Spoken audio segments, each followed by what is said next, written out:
tocava violão, fiz um tempo da Universidade Livre de Música Tom Jobim. Gostava de tocar, falei, poxa, vou levar isso para minha vida. E resolvi prestar o vestibular para música. Eu não sabia nem exatamente como era a prova. Sabia que ia ter a FUVEST, mas que ia ter uma prova técnica, mas não sabia como era. Fui lá desavisado, falei, o único jeito de saber é prestando.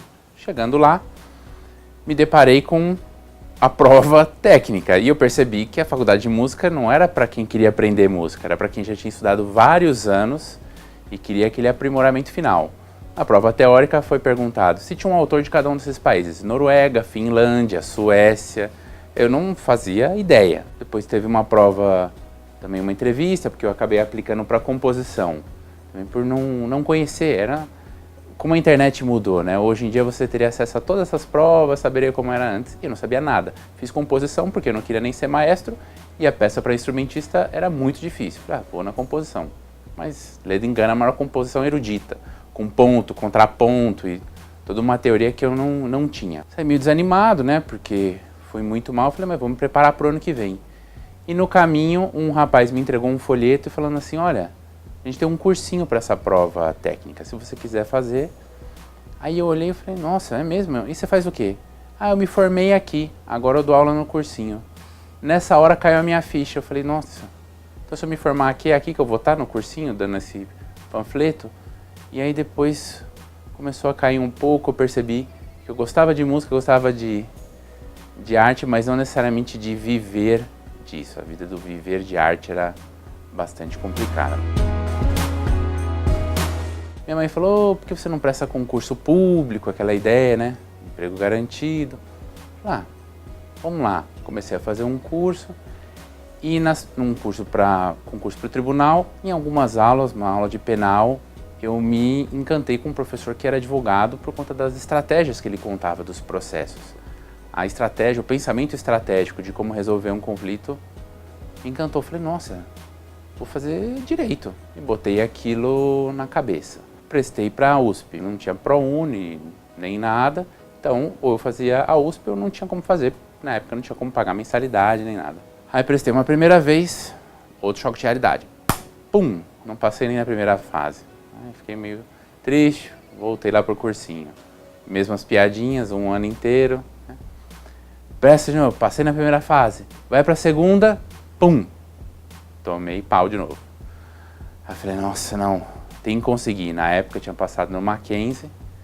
Eu falei, não, mas vou tentar mais uma vez, senão nunca vou me perdoar por não ter tentado. Encarei as mesmas piadinhas do cursinho pré-vestibular, passei na primeira fase super apertado, tinha uma estatística lá de que quem passasse com X pontos de média já ia para matrícula, né? Se fizesse acima de tantos pontos, 95% das pessoas faria matrícula. Eu fiquei nos 5%, que não faria matrícula. Aí fui, prestei, consegui, deu certo, passei. Na época do cursinho pré-vestibular, eu trabalhava como vendedor, trabalhava na área comercial. E aí, nesse meio tempo também surgiu o concurso que eu estava me preparando, junto com o vestibular, me preparando.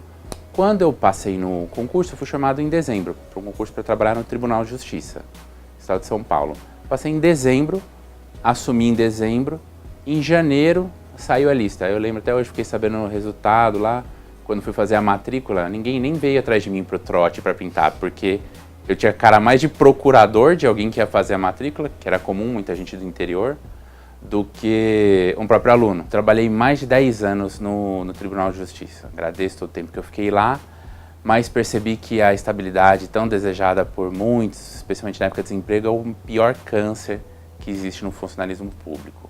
Primeiro, atrai muitas pessoas pela estabilidade. A pessoa nem sabe o que vai fazer, se tem aptidão, se não tem, se gosta do trabalho. Pessoas bem intencionadas que vão porque querem o trabalho acabam ficando amarguradas, tratam mal, né? E com salários iniciais altos, mas você olha aquilo e aquilo ia me incomodando, não conseguia resolver, tudo era muito difícil. Sempre tive uma vontade de empreender, até que eu percebi que eu estava no lugar errado. E tomei uma decisão corajosa ali, pedi a exoneração depois de 10 anos para abrir meu escritório de advocacia com um sócio que depois virou um grande amigo.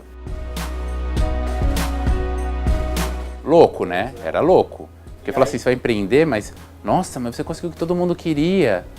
Tá, mas não era o que eu queria. Você não vai aprender nada sobre empreender na advocacia numa faculdade de Direito. Você não tem noção de marketing, você não tem noção de gestão de pessoas, você não tem noção de gestão financeira, você não tem noção de mercado, né? Como é que é cada mercado, como é cada pesquisa. Então é um salto muitas vezes quase que no escuro, que é muito importante para quem vai atuar na área de projetos, vai ligar direito com arte, é a preocupação principalmente com regularização das situações. O que eu percebi? É tudo muito informal. Todos os contratos são muito de boca, diz que falou aquilo outro. E o contrato, muitas vezes, ele não vem para engessar uma relação, ele não vem para travar. Às vezes, quem é de um meio mais artístico, mais criativo, vê o advogado ou o direito como um negócio para travar. Mas não, na verdade, ele serve para calibrar as expectativas. Com o contrato, eu sei até onde você vai e você sabe até onde eu vou. Eu não vou exigir mais. Quando você não tem um contrato, o que dizem, o combinado não sai caro. Quando você combina direitinho, você vai trabalhar até mais horas ali, mas você sabia dessa possibilidade. Então, deixar tudo com o contrato é algo essencial. Da parte de direito autoral, conhecer o direito de terceiros, especialmente quando você está lidando com arte. Vou pegar um pedacinho dessa música, vou pegar um pouquinho de imagem, um pedacinho desse vídeo. Você não tem noção, de repente o seu projeto pode ir todo por água abaixo por ter violado direitos. O YouTube está passando por esse problema recentemente. Teve uma aprovação na União Europeia, ainda pendente de regulamentação, de uma lei que vai exigir que todos os vídeos tenham conteúdo estritamente original. Então aquele trechinho de um vídeo que você pega, um trechinho de uma música que você usa, simplesmente vai tirar a monetização do seu vídeo, vai cair a circulação e o seu canal vai pro buraco. O que muda com essa lei em comparação com hoje é que o YouTube vai poder ser processado junto com a pessoa. Então o próprio YouTube vai dar um jeito de tirar você. A lei foi aprovada lá, mas está pendente de regulamentação. Você vê como o YouTube vai fazer isso, como ele vai alterar os termos ali do contrato. Então, tudo indica que ele vai tirar você do ar. Quando a gente fala em proteção de direitos autorais, estamos falando de empresas muito grandes. Por exemplo, grupos como a Disney ou a BBC, você quer pegar um trecho do documentário, ela vai te dar um strike ali no teu vídeo. São também grupos econômicos muito fortes que têm esse interesse. Vai haver uma mudança no mercado.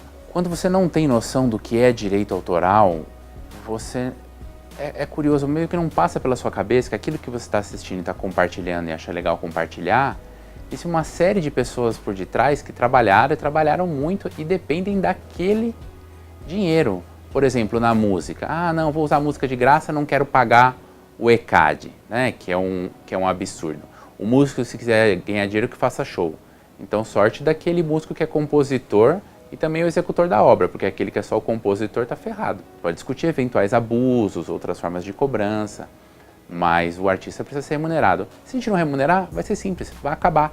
Ou a gente vai passar a ter arte só com publicidade junto. Você vai acabar assistindo um filme em que toda hora vai ter alguma ação de marketing. Nossa, olha, a marca tal, estou usando aquilo outro. Vai ter isso no meio da música. Seu jeito de remunerar o artista. A ideia da ausência do intermediário, na minha opinião, é uma utopia que se vende. A ideia não, vai ser o artista direto com o público, ou você vai ser o seu próprio canal direto com o público. Tá, isso é uma fachada. Se não tivesse um grande intermediário organizador, nada disso seria real. Quem é? O YouTube, o Spotify para música, o Airbnb para hospedagem, o Uber para transporte. Então só mudou o intermediário. Não, agora você contrata direto seu motorista. Não contrata nada. Tem um grande intermediário, milionário. Então essa história de acabar o intermediário é mentira. Outras profissões mais relacionadas à manufatura já sofrem com a robotização há muitos anos. Agora os robôs com o desenvolvimento de inteligência artificial passaram a atuar em atividades intelectuais. Por exemplo, quando a gente fala de robô para atividade intelectual, na verdade é um software que se auto-ensina. Então hoje no direito você tem software que apresenta a petição automaticamente no tribunal, que analisa decisões judiciais e faz um cálculo da probabilidade de ganho ou de perda num determinado caso, ou preenche contratos. Tem uma startup, se não me engano, francesa, que já está no Brasil, está em outros países. Com ela você vai preenchendo, vai respondendo perguntas simples. Por exemplo, você vai fazer um contrato de locação. Por quanto tempo? Quem é o inquilino? Qual é a garantia? Cada ok, um clique que você dá, automaticamente um PDF vai escrevendo o contrato. Então a pessoa produz. Então essa tecnologia de informação, ao mesmo tempo, tira uma parcela que antes os advogados fariam, ou mesmo uma parcela que nem os advogados fariam. Um mercado que não chega para eles, né? E a questão de perder emprego, de fato, aquele trabalho jurídico mais repetitivo, de trocar o nome de uma parte de outra para ações judiciais que são repetidas de modo massificado, esse robô faz de forma muito mais barata e com uma chance menor de erro. Então vai haver na minha opinião, uma redução do mercado de trabalho para áreas jurídicas em que o conhecimento vai ser mais exigido. Uma formação pura e simples ali não vai mais resolver. A questão da programação. Está crescendo cada vez mais a necessidade por engenheiros de dados na área jurídica. Por quê? Você tem um grande conhecimento de tecnologia da informação e você tem um grande conhecimento jurídico. Só que o engenheiro de informação não entende nada do sistema jurídico e uma pessoa da área jurídica não entende nada desses dois.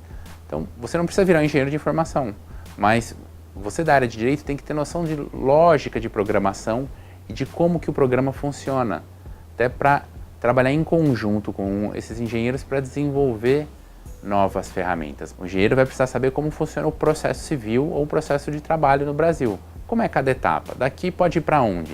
E vai fazer as construções de lógica. Se for aquilo, logo aquilo outro. Mas alguém precisa dizer o caminho. Inclusive nesse ponto, até alguns contratos, que eles chamam de smart contracts, estão sendo desenvolvidos, que é um contrato que é por base de código. Se compra ou vende é definido pelo próprio computador. Problemas quais são? Como parar um contrato desse que é com código? Tem que criar um código para descumprir o contrato, para desistir. Então, está caminhando a passos largos. Então, quem entrar hoje, ou decidir hoje fazer uma faculdade de Direito, é melhor se aproximar da tecnologia, senão você corre o risco de quando se formar, você já se formar obsoleto. Cada vez mais o uso do drone vai trazer problemas que precisam de uma solução jurídica. Recentemente teve uma cidade que está usando drones para andar pelas ruas e multar carro em fila dupla. Uma outra, essa cidade, se não me engano, é Guararema, que colocou câmera em tudo quanto é canto e a câmera capta alguém que está fazendo uma construção irregular e já multa. Mas até que ponto a gente vai aceitar essa invasão da privacidade? O drone vai passar a ficar dentro da sua janela para ver o que você faz durante o dia, o que deixa de fazer, ou a Amazon, projetos de entregar produtos para o drone, né? Até aquela coisa chega a ser surreal. Você vai navegando, cota ali, achou legal, eles já vão encomendar o seu pedido, porque tem uma estatística de marketing, se você cotou X vezes, você vai comprar. É impressionante, você compra, chega em poucos dias na sua casa, vai começar a chegar com o drone. Só que o drone acaba a bateria, vai cair na cabeça de alguém, vai cair no carro de alguém, vai cair numa criança. Quem vai responder por isso? Carro autônomo. Tem gente que vai estar discutindo se o robô vai ter direitos e deveres, quem vai responder, se vai ser do projeto, o projetista, a empresa. Hoje, como é que está, assim, se fosse aplicar a legislação hoje? Pelo Código de Defesa do Consumidor, você responsabilizaria praticamente todo mundo. E depois as empresas entre si têm que dar um jeito de dividir esse custo. Com a internet, isso é bastante importante para quem é mais jovem, né, tá nas redes sociais, porque acaba que não percebe, já nasceu na internet, né? Já nasceram naquela máxima de que a internet é de graça, o serviço é de graça. Eu entro lá no teste do Facebook para ver como é que eu vou ficar mais velho, para ver como é que eu vou ficar assim. Não, é só dar o meu e-mail, só permite as informações do Facebook. Não, é tudo de graça, não pago nada. E nem para pensar. Então tem uma máxima, quando se trata de dados, que quando você não paga nada é porque o produto é você. São as suas informações que são negociadas. E agora, só que o Brasil, acompanhando outros países, se deu conta disso e passar a regulamentar a captação de dados. O que vão fazer com isso? Tem muita segurança envolvida. Hoje tem empresas que sofrem sequestro com ransomware. Vai lá, sequestra todos os dados da empresa a empresa fica completamente inativa, ou paga em bitcoins ou não tem o que fazer. Também tem muito e-mail falso ameaçando que sequestrou. Mas imagina, olha como a tecnologia também vai empurrando para isso. A cada vez um maior estímulo para as empresas colocarem os dados na nuvem, que é melhor do que você guardar em servidores físicos dentro da empresa. Só que você tem tudo na nuvem. Você sofre um ransomware. Você perdeu tudo, ficou tudo lá. Ransomware, na verdade, não é nada jurídico, mas é um tipo de vírus em que ele bloqueia o acesso às informações, ele sequestra todos os dados, principalmente de uma empresa, e joga no servidor em algum lugar do mundo que você perde o acesso. Imagina, aqui está a empresa e aqui está o servidor. Se for um servidor na nuvem, ele está em algum lugar no mundo que você não necessariamente sabe, ou às vezes está no Brasil. Tem empresas que fornecem dados na nuvem que estão no Brasil. E aqui está a comunicação entre a empresa ou uma pessoa física e aqui o servidor. O que acontece? O ransomware ele entra nessa comunicação e muda os dados, muda o local dos dados. Às vezes tira os arquivos desse servidor, joga em outro, ou embaralha a sua comunicação para você não acessar mais. Então vamos imaginar uma empresa que tem todo o controle fiscal, de estoque, de produtos, perde tudo do dia para a noite. Não consegue acessar mais nada. E vem uma mensagem que você precisa pagar o resgate em bitcoins. Ou você vai ter que contratar uma empresa especializada para tentar achar como que tirou esse caminho. Porque muitas vezes ele nem apagou os dados nem nada. Ele só mexeu nessa comunicação, porque tem todo um sistema aqui para você achar. Quando você digita um site ali, você nem imagina como é que faz para chegar. Você digitou e falou, chegou. Às vezes ele embaralha aquele caminho, o servidor está no mesmo lugar, mas ele não consegue chegar. E ele sequestra os seus dados durante um tempo. Recentemente saiu uma reportagem de um rapaz que roubou o canal de um menino, né? Trocou lá a senha para ficar colocando joguinho e recebendo dinheiro. Passou meses e encontraram ele no interior de São Paulo. Não tem essa na internet, você tá anônimo. Vão te encontrar. Você não precisa necessariamente ser formado em direito para trabalhar com projetos culturais ou projetos de esporte.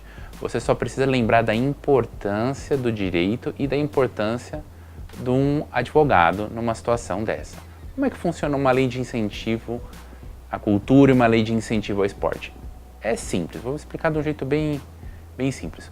O Estado tem interesse em investir na cultura, porque nem toda cultura gera receita suficiente para se manter, mas as pessoas precisam de cultura. O esporte, da mesma forma, nem todo esporte é de alto rendimento ou de alta lucratividade, senão você teria só futebol Série A, você tem uma série de outras coisas. Então, como o Estado faz? Ele percebe que ele não tem capacidade de executar os projetos sozinhos e delega para o particular. Fala, em vez de eu fazer particular, faz você, apresenta um projeto, eu só vou analisar e o dinheiro que eu receberia de uma empresa de impostos, você vai e transfere para esse projeto de cultura, para esse projeto de esporte. Só que o Estado fez isso numa medida talvez que ele não tinha noção do que ia acontecer depois. Porque a terceirização, né, dessas atividades pelo Estado criou um trabalho enorme de prestação de contas. Porque afinal de contas você está usando dinheiro público. Quando você faz um projeto de cultura, você usa o seu dinheiro, o meu, o dele, o dele, o dele e o dele. Você precisa prestar contas de como você usou. E é aí que mora o problema, o que eu já vivenciei diversas vezes. As pessoas me procuram com um problema na prestação de contas. Puxa, olha, eles pediram, o Estado agora está determinando que eu devolvo o dinheiro. Mas qual que é o grande problema? Devolver o dinheiro já é um problema, porque às vezes a pessoa gastou e como é que você vai fazer? Mas não é isso, é que isso demora muito. O Estado não tem condição de dar vazão à prestação de contas, fica represado. Então você vai descobrir que precisa devolver o dinheiro depois de 5 anos. Depois de 5 anos você perdeu totalmente o contato muitas vezes. Fica difícil até a defesa. E aí nesse momento que é a grande diferença do quanto você vai pagar para advogado. Primeiro, advogado, serviços jurídicos, não é caro. Tudo vai depender de quando você chegar. Se você chegar com um problema depois de 5 anos, tendo que devolver o dinheiro, sem documento nenhum, o esforço do advogado para tentar elaborar uma tese para que você não devolva aquele dinheiro, lógico, com fundamento legal, se tiver, vai ser muito grande. Ele vai gastar muitas horas para elaborar um processo nesse sentido. Agora, se você entra em contato com ele antes, vai falar, poxa, dê uma olhada no projeto, a lei de incentivo é essa, e a minha ideia é essa, dá para fazer?